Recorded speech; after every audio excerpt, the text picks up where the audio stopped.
Najkrajší kvet hory Karmel, Panna Mária, rúža nebeská, prosíme v modlitbách za nej smútok, strach, nebies kráľovná Mária Karmelská.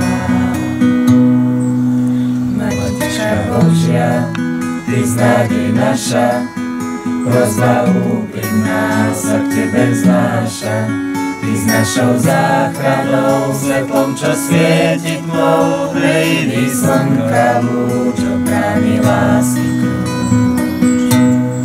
Vždy nás chráň, voláme k Tebe, do nebeských brán, letí náš hlas, vo vestiach súžení.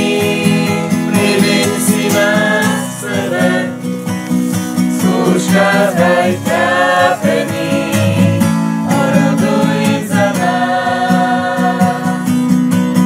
Keď sa spustí búrky nás, Ty nás pod svoj ochranný plášť nových síl daj. Pod cestách veď nás a v núdzi nám pomáhaj.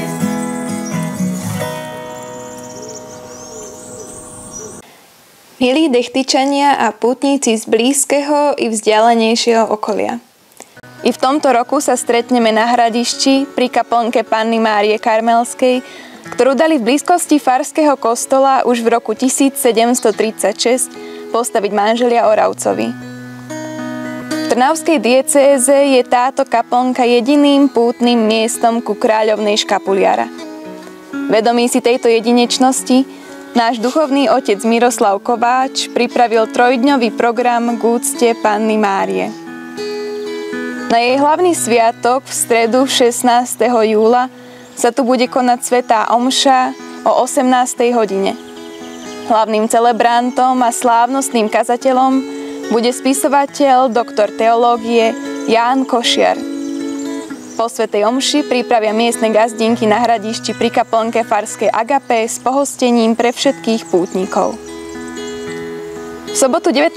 júla sa svätá omša pri kaplnke uskutoční v rovnakom čase o 18. hodine a hlavným celebrantom a kazateľom bude správca farnosti Sokolovce, podplukovník magister Juraj Sitáš. V nedeľu 20.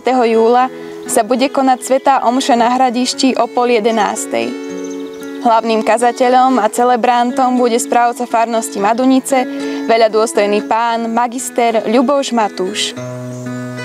Panna Mária Karmelská prisľúbila škapuliarskému bratstvu hojné milosti. Je nám ochranou v nebezpečenstvách i zárukou pokoja a večnej zmluvy.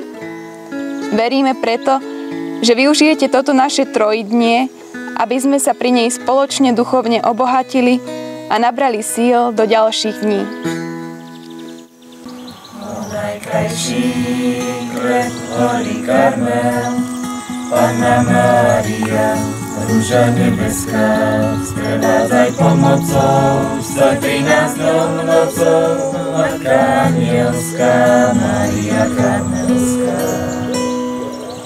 Vždy nás chráň, voláme k Tebe, do nebeských brán, letí náš hlas, vo vestiach súžení, priviň si nás k sebe, skúšaj aj trápení, oroduj za nás. Keď sa spustí búrky nás, si nás pod svoj ochranný plášť nových síl daj. Po cestách veď nás a v núdzi nám pomáhaj. Najkrajší kvet hory Karmel,